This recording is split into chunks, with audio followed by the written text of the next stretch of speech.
এটা বরিশাল জেলার মূলদী উপজেলা, মূলদী পৌরসভার এক চেনা শহর, যে শহর প্রতিদিন সকাল থেকে সন্ধ্যা পর্যন্ত থাকে ব্যস্ততায় ভরপুর। মানুষের চলাচল, যানবাহনের শব্দ, দোকানের কোলাহল সব মিলিয়ে এক জীবন্ত নগরী। কিন্তু আজ সবকিছু যেন বদলে গেছে। অবিরাম বৃষ্টির কারণে থমকে গেছে পুরো শহর। যে রাস্তাগুলোতে প্রতিদিন হাজারো মানুষের পদচারণা, সেই রাস্তাগুলো আজ নীরব, ফাঁকা। দোকানপাট অনেকটাই বন্ধ, কাজে বের হতে পারেনি অনেক মানুষ। দৈনন্দিন জীবনের ছন্দ যেন হঠাৎ করেই থেমে গেছে। বৃষ্টির ফোঁটা একটার পর একটা পড়ছে, আর সেই শব্দ যেন আজ শহরের একমাত্র সঙ্গীত।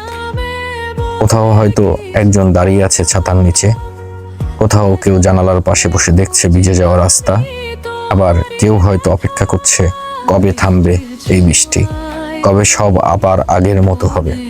এই বৃষ্টি শুধু প্রকৃতির খেলা নয়, এটা মানুষের জীবনের উপরও ফেলে দিয়েছে এক গভীর প্রভাব। দিনমজুর থেকে শুরু করে ছোট ব্যবসায়ী, অনেকেরই আজ কাজ বন্ধ, অনেকের ঘরে আজ চিন্তার ছাপ। একদিকে বৃষ্টির সৌন্দর্য, অন্যদিকে জীবনের কঠিন বাস্তবতা, দুটাই আজ একসাথে মিলে গেছে মূলদীর আকাশে। তবুও এই শহর থেমে থাকেনি, মানুষের মনে এখনো আশা আছে, কারণ তারা জানে এই বৃষ্টি একদিন থামবে, আবার সূর্য উঠবে, আবার রাস্তাগুলো ভরে উঠবে মানুষের ভিড়ে, আবার শুরু হবে জীবনের ছন্দ। আজকের এই থেমে থাকা সময় হয়তো শুধু একটা ছোট্ট বিরতি, কিন্তু এই বিরতির মাঝেও লুকিয়ে আছে আগামী দিনের নতুন শুরু। এটাই মূলদী, এটাই মানুষের জীবন, যেখানে প্রতিকূলতার মাঝেও থাকে এগিয়ে যাওয়ার গল্প। এটা মূলদীর রেন্ডিতলা, ব্যস্ততম একটি জায়গা। এই জায়গাটা এত ব্যস্ত থাকে যে এখানে কিছু কিছু সময় মনে হয় যে ট্রাফিক সিগন্যালের প্রয়োজন, ট্রাফিক দরকার। আজ পুরো ফাঁকা, হাসপাতাল, সড়ক, কলেজ মাঠে চলছে মাধ্যমিক বিদ্যালয়ের ফুটবল খেলা।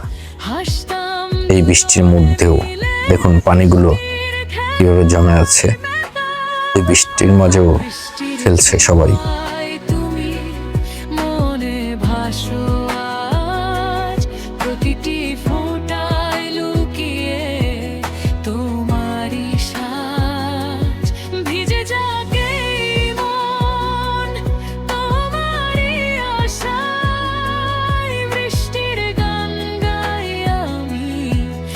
এটা আমাদের সেই চিরচেনা লঞ্চঘাট, পুরো ফাঁকা, লোকজন নেই। লঞ্চটা টার্মিনালে ঘাট দিয়ে আছে, বর্ষার কারণে ছাড়তেও পারছে না।